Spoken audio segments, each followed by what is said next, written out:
ओम क्लीं कृष्णाय नमः।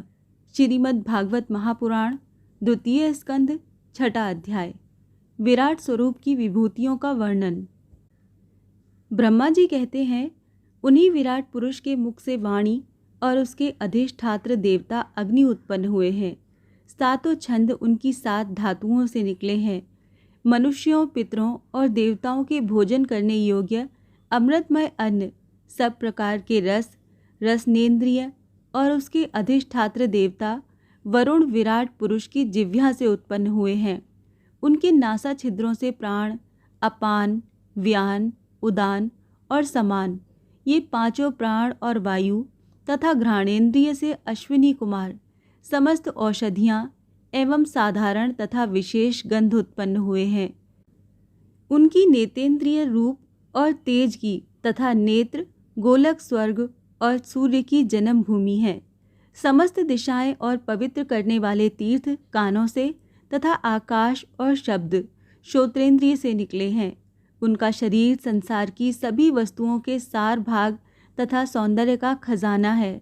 सारे यज्ञ, स्पर्श और वायु उनकी त्वचा से निकले हैं।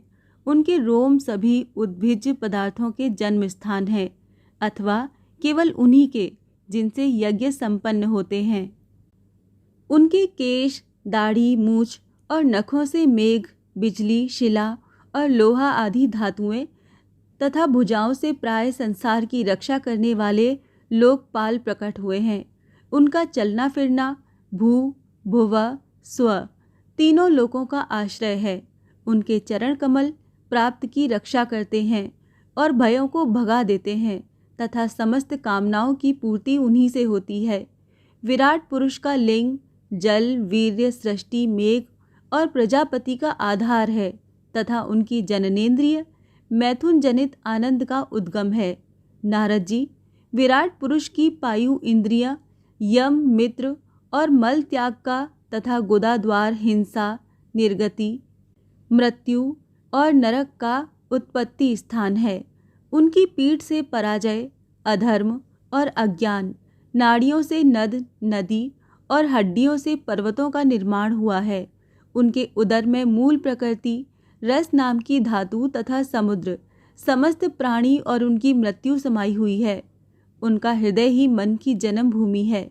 नारद, हम तुम धर्म, सनकादि, शंकर, विज्ञान और अंतःकरण सब के सब उनके चित्त के आश्रित हैं। कहाँ कहाँ तक गिनाएं।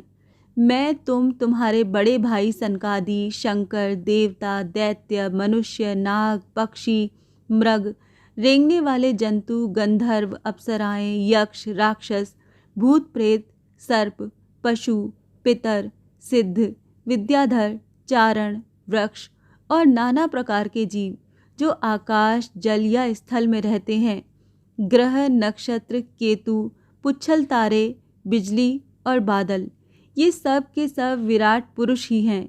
ये संपूर्ण विश्व जो कुछ कभी था, है या होगा, सबको वो घेरे हुए है और उसके अंदर ये विश्व उसके केवल 10 अंगुल के परिमाण में ही स्थित है। जैसे सूर्य अपने मंडल को प्रकाशित करते हुए ही बाहर भी प्रकाश फैलाते हैं, वैसे ही पुराण पुरुष परमात्मा भी संपूर्ण विराट विग्रह को प्रकाशित करते हुए ही उसके बाहर भीतर सर्वत्र एक रस प्रकाशित हो रहा है। मुनिवर, जो कुछ मनुष्य की क्रिया और संकल्प से बनता है उससे वो परे है और अमृत एवं अभय पद का स्वामी है। यही कारण है कि कोई भी उसकी महिमा का पार नहीं पा सकता। संपूर्ण लोक भगवान के एक पाद मात्र, अंश मात्र हैं तथा उनके अंश मात्र लोकों में समस्त प्राणी निवास करते हैं। भूलोक, भुवरलोक और स्वरलोक के ऊपर महरलोक है। उसके भी ऊपर जन, तप और सत्य लोकों में क्रमशः अमृत, क्षेम एवं अभय का नित्य निवास है। जन, तप और सत्य, इन तीनों लोकों में ब्रह्मचारी, वानप्रस्थ एवं सन्यासी निवास करते हैं। दीर्घकालीन ब्रह्मचर्य से रहित गृहस्थ भूलोक, भुवरलोक और स्वरलोक के भीतर ही निवास करते हैं। शास्त्रों में 2 मार्ग बतलाए गए हैं। एक अविद्या रूप कर्म मार्ग जो सकाम पुरुषों के लिए है, और दूसरा उपासना रूप विद्या का मार्ग, जो निष्काम उपासकों के लिए है।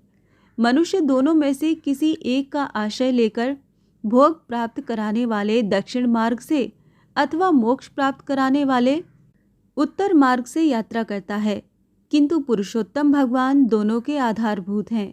जैसे सूर्य अपनी किरणों से सबको प्रकाशित करते हुए भी सबसे अलग हैं, वैसे ही जिन परमात्मा से इस अंड और पंचभूत एकादश इंद्रिय एवं गुणमय विराट की उत्पत्ति हुई है, वे प्रभु भी इन समस्त वस्तुओं के अंदर और उनके रूप में रहते हुए भी उनसे सर्वथा अतीत हैं।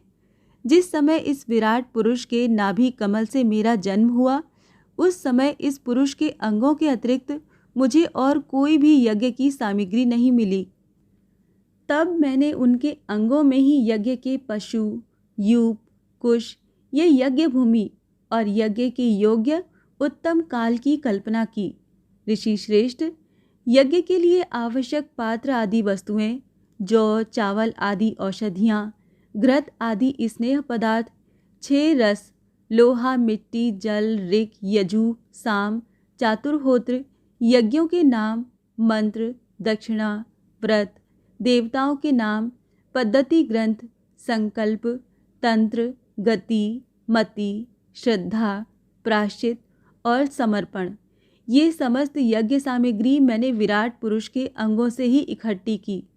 इस प्रकार विराट पुरुष के अंगों से ही सारी सामग्री का संग्रह करके मैंने उन्हीं सामग्रियों से उन यज्ञ स्वरूप परमात्मा का यज्ञ के द्वारा यजन किया।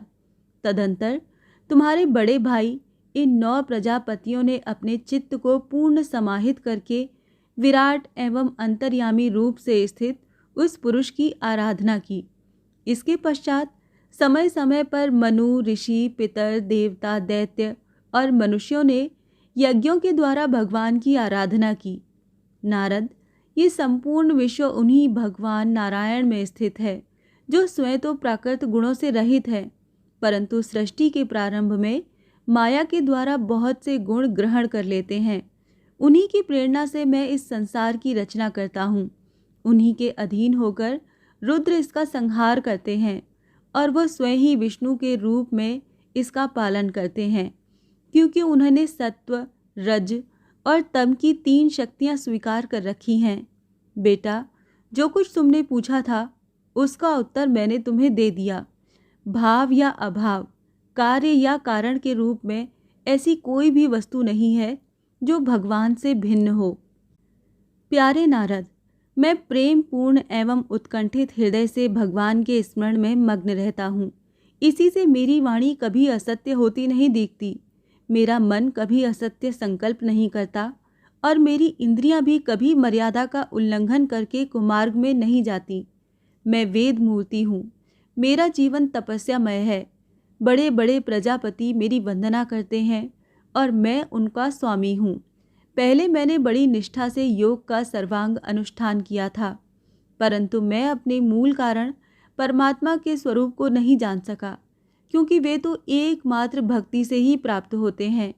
मैं तो परम मंगलमय एवं शरण आए हुए भक्तों को जन्म मृत्यु से छुड़ाने वाले परम कल्याण स्वरूप भगवान के चरणों को ही नमस्कार करता हूँ। उनकी माया की शक्ति अपार है। जैसे आकाश अपने अंत को नहीं जानता, वैसे ही वो भी अपनी महिमा का विस्तार नहीं जानते। ऐसी स्थिति में दूसरे तो उसका पार पा ही कैसे सकते हैं। मैं, मेरे पुत्र, तुम लोग और शंकर जी भी उनके सत्य स्वरूप को नहीं जानते, तब दूसरे देवता तो उन्हें जान ही कैसे सकते हैं। हम सब इस प्रकार मोहित हो रहे हैं कि उनकी माया के द्वारा रचे हुए जगत को भी ठीक ठीक नहीं समझ सकते। अपनी अपनी बुद्धि के अनुसार ही अटकल लगाते हैं। हम लोग केवल जिनके अवतार की लीलाओं का गान ही करते रहते हैं, उनके तत्व को नहीं जानते। उन भगवान के श्री चरणों में मैं नमस्कार करता हूँ। वो अजन्मा एवं पुरुषोत्तम हैं।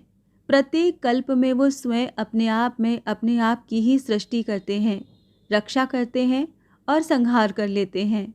वो माया के लेश से रहित केवल ज्ञान स्वरूप हैं और अंतरात्मा के रूप में एक रस स्थित हैं। वो तीनों काल में सत्य एवं परिपूर्ण है, न उनका आदि है न अंत। वो तीनों गुणों से रहित सनातन एवं अद्वितीय हैं। नारद, महात्मा लोग जिस समय अपने अंतःकरण, इंद्रियां और शरीर को शांत कर लेते हैं उस समय उनका साक्षात्कार करते हैं, परंतु जब असत्पुरुषों के द्वारा कुतर्कों का जाल बिछाकर उनको ढक दिया जाता है तब उनके दर्शन नहीं हो पाते। परमात्मा का पहला अवतार विराट पुरुष है। उसके सिवा काल, स्वभाव, कार्य, कारण, मन, पंचभूत, अहंकार, तीनों गुण, इंद्रियां, ब्रह्मांड, शरीर, उसका अभिमानी स्थावर और जंगम जीव, सब के सब उन अनंत भगवान के ही रूप हैं। मैं, शंकर, विष्णु, दक्ष आदि ये प्रजापति, तुम और तुम्हारे जैसे अन्य भक्तजन, स्वर्गलोक के रक्षक, पक्षियों के राजा, मनुष्य लोक के राजा, नीचे के लोकों के राजा, गंधर्व, विद्याधर और चारणों के अधिनायक, यक्ष, राक्षस, सांप और नागों के स्वामी, महर्षि, पितृपति, दैत्येंद्र, सिद्धेश्वर, दानवराज और भी प्रेत, पिशाच, भूत, कूष्मांड, जल जंतु, मृग और पक्षियों के स्वामी एवं संसार में और भी जितनी वस्तुएं ऐश्वर्य, तेज, इंद्रिय बल, मनोबल, शरीर बल या क्षमा से युक्त हैं अथवा जो भी विशेष सौंदर्य, लज्जा, वैभव तथा विभूति से युक्त हैं एवं जितनी भी वस्तुएं अद्भुत, वर्ण वाली, रूपवान या अरूप हैं, वे सब के सब परम तत्वमय भगवत स्वरूप ही हैं। नारद, इनके सिवाय परम पुरुष परमात्मा के परम पवित्र एवं प्रधान लीलावतार भी शास्त्रों में वर्णित हैं। उनका मैं क्रमशः वर्णन करता हूँ। उनके चरित्र सुनने में बड़े मधुर एवं श्रवणेंद्रिय के दोषों को दूर करने वाले हैं। तुम सावधान होकर उनका रस लो। श्रीमद् भागवत महापुराण द्वितीय स्कंद छठा अध्याय यहाँ समाप्त होता है। ओम क्लीं कृष्णाय नमः।